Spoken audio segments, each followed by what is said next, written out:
Hey guys, welcome back to my channel where I'll be discussing the women's Euro match between England's Lionesses and the Netherlands. You can also listen to this match review on Spotify, link in the description below. Likewise, if you're listening to this on Spotify, you can also watch this game review on YouTube. Link will be in the description. Alright, so as it stands, England are coming off of a loss to France, and the Netherlands and France are currently 1 and 2 in their group respectively. It is not a position England wants to be in, or it's not a good position for England right now, but they may still be able to get out of their group if they can win their next 2 games. Of course, this also depends on other factors as well, but for now, England just needs to focus on winning their next 2 games, starting with their match today against the Netherlands. In their match against France, England started off well, and even towards the end, England did well with their pressure and intensity. In the dying minutes, they took the game to France and really put their back line under pressure. They were able to get a goal back. I think if they did that much earlier, put the disallowed goal behind them and took control of the game again, they could have come back against France. When it comes to the Netherlands, this is another challenging team with strong attacking and midfield players.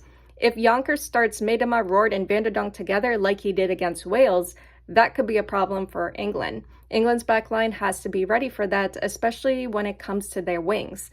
That was a weak area against France. On top of that, there needs to be more support defensively if England is caught in a situation where they are stuck defending.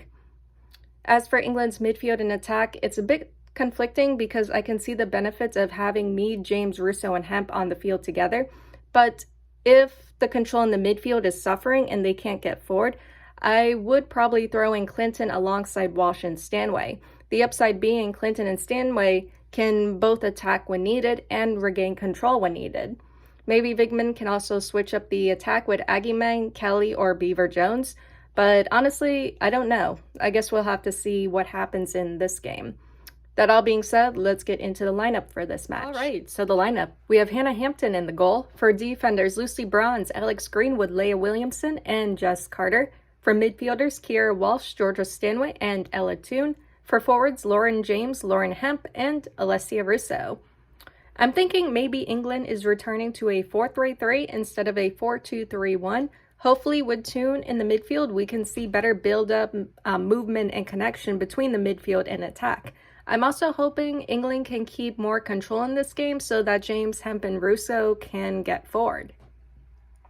And speaking of getting forward, Bronze needs to remember that she's still a defender. She likes to get forward, I get that, but because she gets so high up the field, when the opposing team is in transition, the right wing is often left open.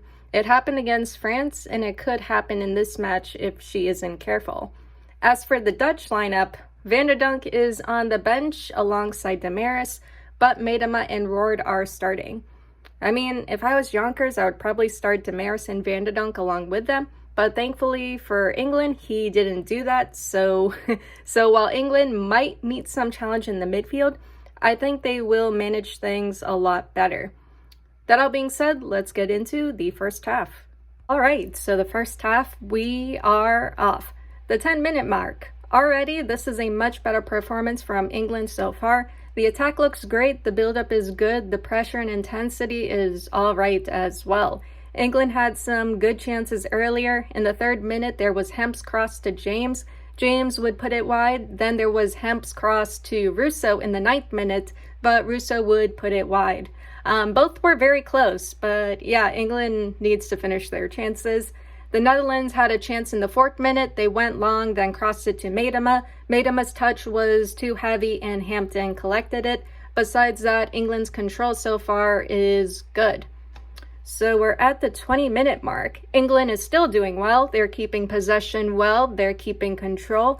We're seeing a lot, not really a lot, a couple long balls and passes, but England needs to figure out how to break through the Dutch back line.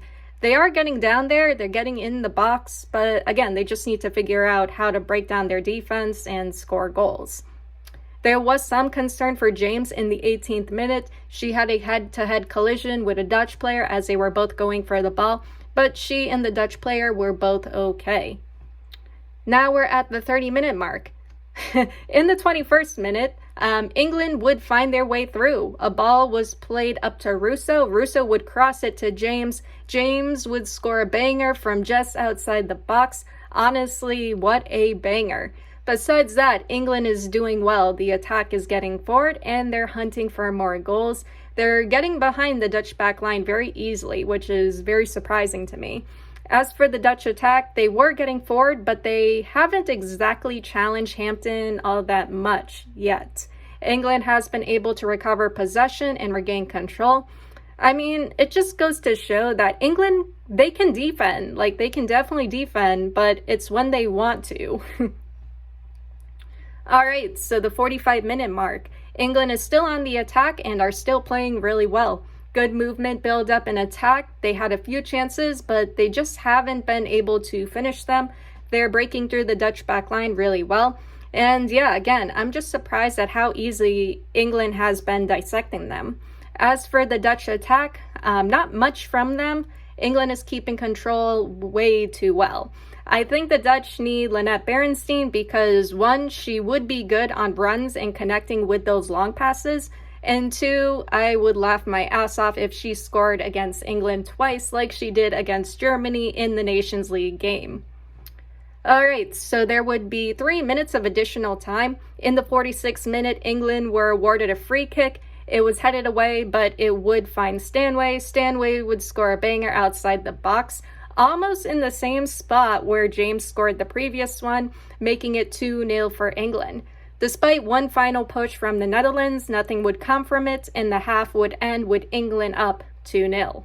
Alright, so England is up 2-0. This is a great first half performance from England, great control and possession, and great pressure intensity from the midfield and attack. England is doing great with their attack. They're putting a lot of pressure on the Dutch back line, and they're keeping it in the Dutch defensive third. There were moments where the Netherlands were able to get forward, but they haven't been able to build anything substantial just yet. England has a great 2-goal lead.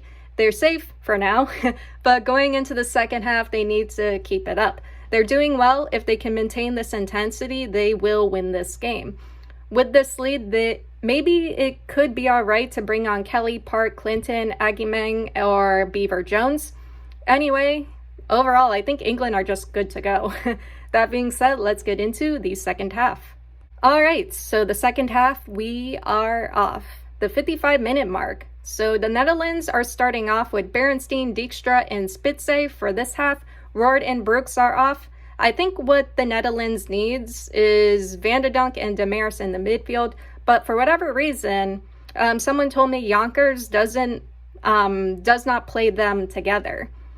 England had another goal in the 50th minute. Greenwood's cross would connect with Russo. Russo would score, but it was ruled offside. I think it was Williamson that was offside. But yeah, that sucked. But yeah, hang in there, England. It sucks, but you gotta hang in there. I mean, you're already ahead by 2. As for the Netherlands, they are getting forward more, and we're seeing more pressure from them in the midfield. England has to watch out for that. So the 65-minute mark, England finally has their third goal. In the 59th minute, Hemster would make a cross. Toon would see her attempt blocked, but James would score on the rebound, making it 3-0 for England. Van de Donk is coming on for Medema, but at this point, we are still not seeing much from the Netherlands attack-wise. England is still very much in control. All right, so the 75-minute mark, England has their fourth goal. In the 67th minute, Russo ran into the box. She crosses back to a wide open Toon. Toon basically walks up unchallenged and scores, making it 4-0 for England. Honestly, the Netherlands didn't notice her in time. I don't see how they could not, but then again, it is Ella Toon. I think when I covered England like a couple years ago, I was also wondering where Toon was, and yeah, I didn't really notice her back then, so fair game. Kelly would sub on for James in the 68th minute. Then in the 75th minute, Mead and Clinton would come on for Hempy and Tooney. The Netherlands are getting forward. They created a few chances, but England is once again doing well to keep them at bay and maintain control. All right, so the 90-minute mark. There's some back and forth, but once again, England is doing well to hold off the Netherlands. I don't think the Netherlands really has the energy to like keep going. Beaver Jones and Charles are on for Russo and Bronze, which is okay. They're already up 4-0. In the 84th minute, Yonkers would bring on Damaris for Gronin, likely for more control in the midfield. But at this point, it's just way too late. There would be 3 minutes of additional time, and the match would end in the 93rd minute with England winning 4-0. Alright, so England wins 4-0. Overall, this was a much better performance from England. They looked a lot more confident in this game. And that's the thing, England in their match against France was said to be very nervous. That wasn't the case in this game. England did everything right. Good possession and control, good movement and connection between the midfield and attack, good pressure on the back line, good pressure where it was needed, great build-up and attack. I think I like James the most in this game, right next to Russo and Hempington. Yeah, this was great. I'm hopeful for England's match against Wales. If England can win that game and France can beat the Netherlands, England will make it through. Anyway, well done, England. That is all I have for you guys today or tonight, and I'll see you all in the next one. Later.